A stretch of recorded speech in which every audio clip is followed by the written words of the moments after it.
Joulukorttien lähettämisen perinne on Suomessa pitkä. Olen jatkanut sitä perinnettä lähettämällä paljon kortteja ja olen niitä myös paljon saanut. Nyt määrä on vähentynyt ja tervehdykset on muuttaneet muotoaan. Joka vuosi saan muutaman vanhanaikaisen kortin ihmisiltä, joita en ole tavannut vuosiin.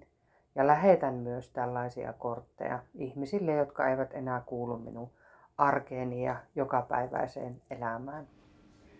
Joskus tälle korttiperinteelle on naureskeltu ja nyt se taitaa kyllä hiipua pikkuhiljaa. Mutta minulle nämä kortit ovat jotenkin aivan erityisiä. Sain äitini kuoleman jälkeen joulukortteja hänen iäkkäiltä ystäviltään. Oli ihana, että hekin halusivat kertoa kaipaavansa ystävänsä. Kun oma ystäväni kuoli, sain hänen ystävältään kortin, jossa hän pyysi, että veisin yhteisen ystävämme haudalle kynttilän. Nyt sitä korttia ei enää tule, mutta minä vien kynttilän haudalle ja muistelen näitä kahta ystävystä, jotka tutustuivat yhteisessä työssä ja jaksoivat pitää yhteyttä toisiinsa pitkästä välimatkasta huolimatta vuosikymmenten ajan elämänsä päättymiseen saakka. Maailman uutiset tavoittavat meidät kaikkialle joka päivä. Hyvän löytäminen ja sen vaaliminen on välillä vaikeaa. Oman elämän varrella on tapahtunut paljon ja niiden kokemusten myötä on syntynyt iso joukko erilaisia kohtaamisia ja hyviä ihmissuhteita. On ihana saada kortti joltakin tällaiselta ihmiseltä, jonka kanssa on jakanut elämänsä hyviä ja merkittäviä hetkiä, joskus kymmeniä vuosia sitten.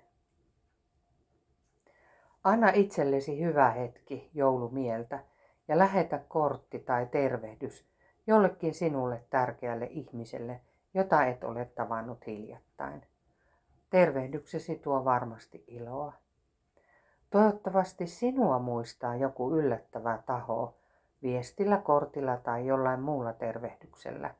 Se voi olla päivän hyvä uutinen, iloinen hetki, johon kätkeytyy joulun ihme. Joulun ihme on kaaoksen keskelle syntyvä lapsi, Jeesus. Tämä ihme toteutuu meidän elämässämme, kun tavoitamme toisen ihmisen ystävystymme ja voimme kohdata aidosti, niin että se kohtaaminen muuttaa elämäämme ja säilyy muistoissamme. Luukaksen evankeliumissa on tällainen pieni kohta. Nyt Betlehemiin. Siellä me näemme sen, mitä on tapahtunut, sen, minkä Herra meille ilmoitti. Rauhallista joulua.